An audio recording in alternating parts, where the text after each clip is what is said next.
Hello and welcome to OEIncubator Executive Summaries. Today we're discussing The Myth of Multitasking.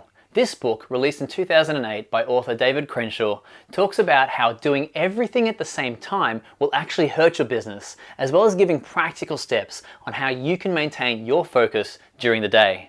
One of the biggest things that sticks out in this book is the message in the title. It's not telling you that multitasking is a myth in the way that it's impractical or not efficient. It's telling you that multitasking is a myth in the way it just straight up doesn't exist.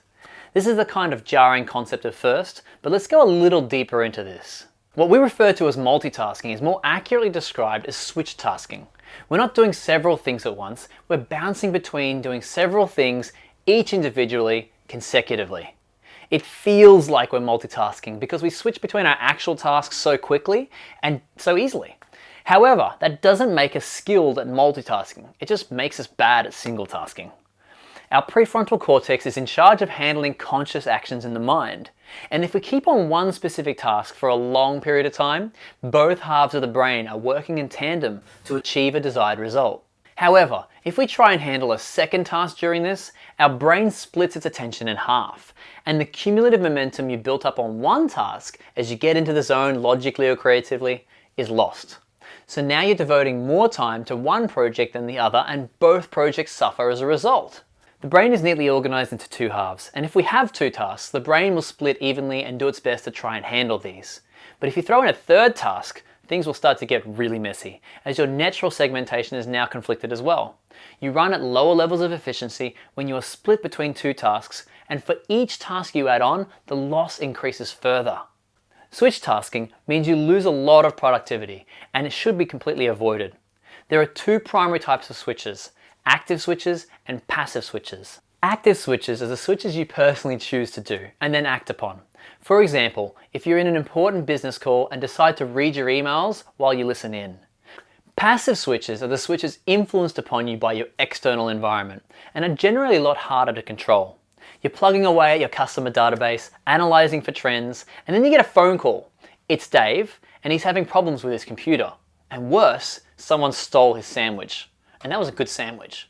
We're midway through our online entrepreneur incubator summary, so now is a good time to start thinking about what changes are you going to make to put an end to your multitasking.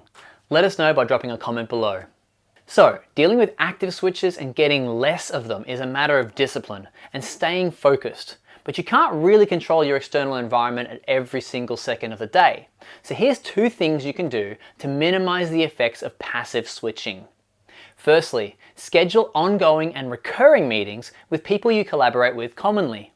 Secondly, have open office hours set in place at least once a week. The first point is best used if you, for example, work with people who sit one row across from you a fair bit, and they're constantly asking for feedback, clarification, advice, and their sandwiches back. They don't need their sandwiches, but they do need your input. So you can't decline them without impeding the process. So, set up specific times and dates where you'll be in a meeting. If you show them that this is a dedicated time frame where they have your undivided attention, and all of your collaboration takes place in these specific hours, they'll be a lot less likely to interrupt you in the day. The second point is kind of a band-aid fix to something with no real solution. Communication and collaboration is crucial for the success of any business, and if you lock the doors, unplug the phone, and ignore the emails, you're more likely to be making enemies than money. This doesn't mean respond to everyone the second they need you.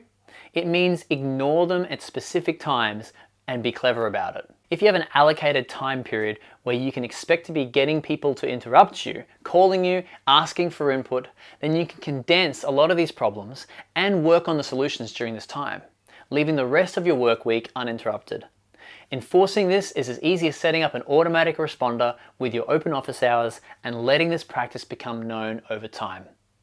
Now just remember, you should not force this change onto others, as you will encounter resistance. The best you can do is lead by example and offer support and encouragement for others to adapt to the changes. Quite frankly, this book was relatively underappreciated. It was telling a story of corporate change and productivity as the world was falling into the 2008 recession. As a result, its lessons weren't brought into the light until many years later, when the economy recovered and we were starting to care about our individual productivity again. To pick up the book yourself, check out the links in the description. To see more of these videos and to learn about how you can design your business to grow completely without you, making you financially independent, subscribe to us and turn on notifications, as well as checking out all our offerings at OEIncubator.com. I'm Alfie Coyle. I trust this video supported your growth, and I wish you much love and success.